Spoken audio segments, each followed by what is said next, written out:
Azad Samaj party के राष्ट्रीय अध्यक्ष व नगीना सांसद चंद्रशेखर आजाद बहराइच में आयोजित प्रभु वर्ग सम्मेलन में भाग लेने पहुंचे। इस दौरान उन्होंने केंद्र प्रदेश के भाजपा सरकार पर जमकर निशाना साधा।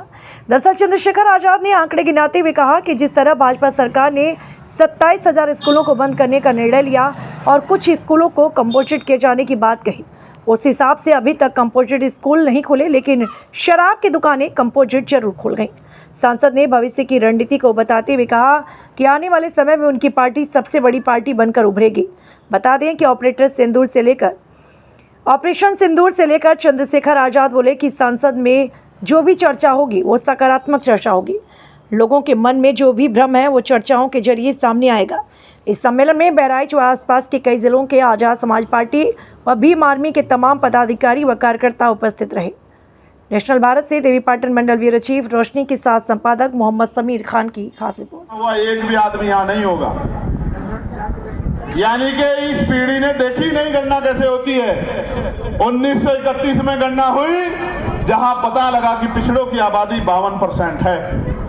शेड्यूल कास्ट शेड्यूल ट्राइब की होती आई है, लेकिन 2011 में हर 10 साल बाद जब होती थी तो उसको कास्ट इकोनॉमी सोशियो सेंसस का नाम दिया गया, सर्वे का नाम दिया गया। उस गणना को भी, उसके आंकड़े भी सार्वजनिक नहीं किए गए। ये बात मैं आपको इसलिए बता रहा हूं, गणना से फायदा क्या है, नुकसान क्या है समझो। क्योंकि टीवी में बैठ के तो पत्रकार साथी, राजनीतिक विश्लेषक कह देते हैं कि जातिगत जनगणना से जातिवाद बढ़ेगा। मैं आपको बताना चाहता हूं क्या होगा ये हम मांग कर रहे हैं, जातिगत गणना में आर्थिक गणना का भी कॉलम होना चाहिए। क्या किसके पास टीवी है, किसके पास फ्रिज है, किसके पास कूलर है, किसके पास 2 पहियों की गाड़ी है, किसके पास 4 पहियों की गाड़ी है, किसके पास 6 पहियों की गाड़ी है, किसके पास ट्रैक्टर है, किसके अकाउंट में पैसा है, कौन नौकरी पे है, कौन प्राइवेट नौकरी पे है, कौन सरकारी नौकरी पे है, किसके पास हेलीकॉप्टर है, किसके पास जमीन है और किसके पास बिजनेस है, किसके पास उद्योग है। देश को पता लगना चाहिए कि दलित, पिछड़े, आदिवासी, मुसलमान, जैन, सिख, बौद्ध, ईसाई और सामान्य जाति के भी ब्राह्मण, क्षत्रिय, वैश्य लोगों पे भी किनकी हालत इस देश में खराब है और आजादी के 75 साल बाद भी उनकी हालत को बदलने के लिए क्या होगा। जब यह पता लगेगा, बिहार में हुआ था, कास्ट सेंसस हुआ था, इकोनॉमी सर्वे के आंकड़े जारी नहीं किए गए, तो कास्ट सेंसस ये से पता लगा कि 90% आबादी SC, ST, OBC की है। तो मैं आपको समझाना चाहता हूं कि जब 90% आबादी SC, ST, OBC की है तो राजकाज भी SC, ST, OBC माइनॉरिटी के हाथ में होना चाहिए। होना चाहिए नहीं होना चाहिए बताइए।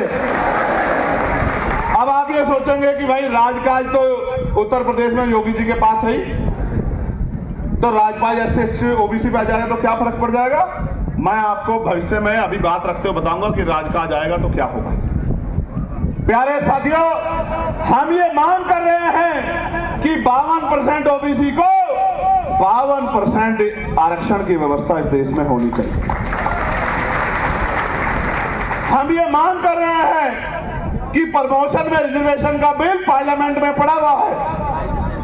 वो बिल जो समाजवादी पार्टी के सांसद, जो मेरी लोकसभा नगीना से यशवीर जी जीत के आए थे, शेड्यूल कास्ट के ही थे, उन्होंने उस बिल को लोकसभा में फाड़ दिया था।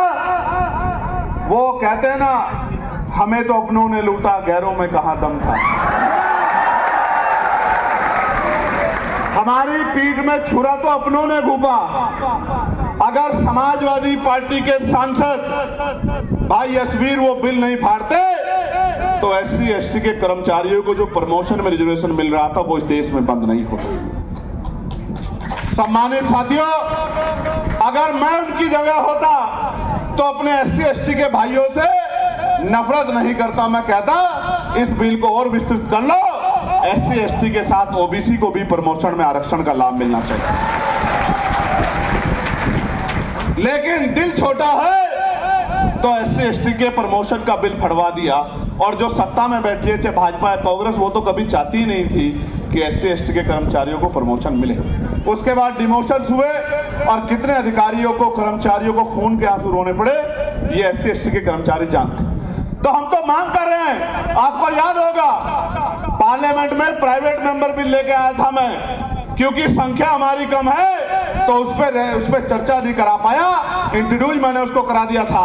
प्राइवेट मेंबर बिल लेके आया कि जिस तरह से निजीकरण बढ़ रहा है, सरकारी नौकरियां खत्म हो रही, सरकारी डिपार्टमेंट खत्म हो रहे हैं, अभी सामाजिक गैर बराबरी जारी है, तो SC/ST OBC के लोगों को निजी क्षेत्रों में भी आरक्षण मिलना चाहिए। बिल मैं पार्लियामेंट में लेके आया था, मेरे अलावा पार्लियामेंट में कोई इस बिल को लेके नहीं आ पाया, ना ही किसी ने हिम्मत जुटाई, ना ही किसी ने सोचा कि SC/ST OBC के नौजवान बेरोजगार घूम रहे हैं, इन बच्चों के बारे में हमें सोचना चाहिए, जो पढ़ लिख के सोच रहे हैं कि हमारा भविष्य क्या हो। सम्मानित साथियों, आरक्षण पर जिस तरह का हमला हो रहा है, मैं प्रभुजन से भी पूछना चाहता हूं, आपसे पूछना चाहता हूं, आरक्षण क्या है? मैं इसका उदाहरण आपको बताता हूं। एक जवान आज मुझे मिला था, CRPF का नहीं, सॉरी, CISF का जवान था। मैंने उससे पूछा, क्या आपके परिवार में कौन कौन है? तो बोला, भैया 4 बहन भाई हैं। मैंने कहा क्या क्या करते हैं? तो बोला, भैया मेरा दूसरा भाई